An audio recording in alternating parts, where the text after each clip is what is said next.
I think it's knowing the market. Like, I mean, if you need to be willing, like, if the market doesn't, just because you're so amazing, the market's not going to give you a bid to go somewhere else. Like, you're not actually worth that much. It's like, in some respects, think of it, it's like people will say your house is worth X.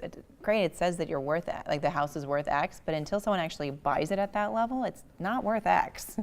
So I think really understanding what the market is, to me, I would have no problem asking for a substantial raise if I honestly felt that that was what the market was willing to pay. So if I felt like I was either being underpaid or for whatever reason that year had my role had completely changed, asking for something that's a substantial raise is fine if I feel that that's where the market is. And I better have, the information to back up that that's why I think the market's there. We once gave somebody at my former company, once gave somebody I think it was a 20% raise, and then they asked for an additional 10%, and we gave it to them. Because first of all, they were underpaid to begin with. They kind of changed roles in the middle of the year, and they deserved the raise. And we thought we could get it with a 20% raise initially, but he asked for more, and we gave it to him because he was worth it.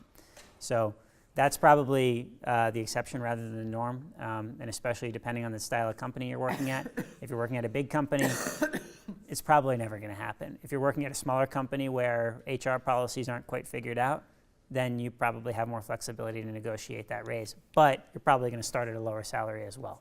So there's a balance there. And again, it's market demand.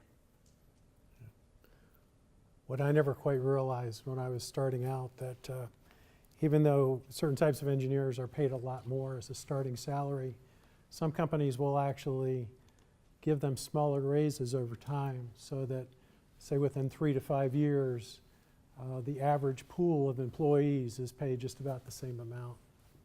And again, this varies by company. And there may be pockets of expertise that may be extremely highly valued at a given point in time.